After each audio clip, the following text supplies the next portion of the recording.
ఒకప్పుడు సైకిల్ మీద వచ్చేటోళ్ళు ఆ ఆవాజిని ఇంట్లోకెళ్ళి ఉర్రికొచ్చి పాత వస్తువులేసి ఉల్లిగడ్డలో పైసలో తీసుకునేటోళ్ళు. ఇప్పుడు ఎవరన్నా అట్లా తిరుగుతున్నారా? ఒక్కోళ్ళు కూడా కనబడరు. కానీ ఒక పాత వస్తువులను అల్కగానే అమ్మేస్తారు. అంతా ఆన్లైన్ బేరాలే. కాకుంటే అందులో కూడా మహాముదుర్లు మోపైతుర్రు. ఓఎల్ఎక్స్ ల పట్టు క్రికెట్ లో పెట్టు ఇదే మనోని కథ. ఈ బీటెక్ బాబు పేరు రంజిత్. క్రికెట్ లా షర్తులు కాసుట్లా మస్తు బిజీ. మరి పైసలు కావాలి కదా, ఈగేముంది ఓఎల్ఎక్స్ కు సూటి పెట్టిండు. ఆన్లైన్ లా కెమెరాలను కిరాయికి తీసుకుంటాడు. రోజుకు 1000 ఇస్తా అంటాడు. కానీ చక్కగా తీసుకుపోయి బయట అమ్ముకుంటాడు. ఆ పైకంతోని తాగుడు, బెట్టింగ్ లకు తలకబెట్టుడు. షాన్ రోజుల సంది నడుస్తుంది ఇదే దందా. మోసపోయిన వాళ్ళుకుంటారా? స్టేషన్ కు పోయి కేసు పెడితే ఆధార్ కార్డ్ అడ్రస్ పట్టుకొని అరెస్ట్ చేసి తీసుకొచ్చిరు పోలీసులు. 9 కెమెరాలు పట్టుకుర్రు.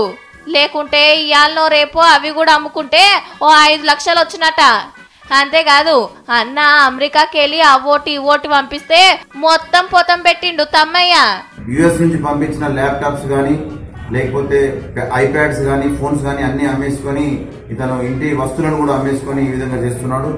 ఇగవో పోయి జైల్లో ఫుల్ ఎంజాయ్ చేయిపో. లేకుంటే ఏంది 24 ఏళ్లకే గిన్నె వేసాలా? జైలుకు పోయి వచ్చినాక నన్న జరంత సోయి తెచ్చుకుంటాడో.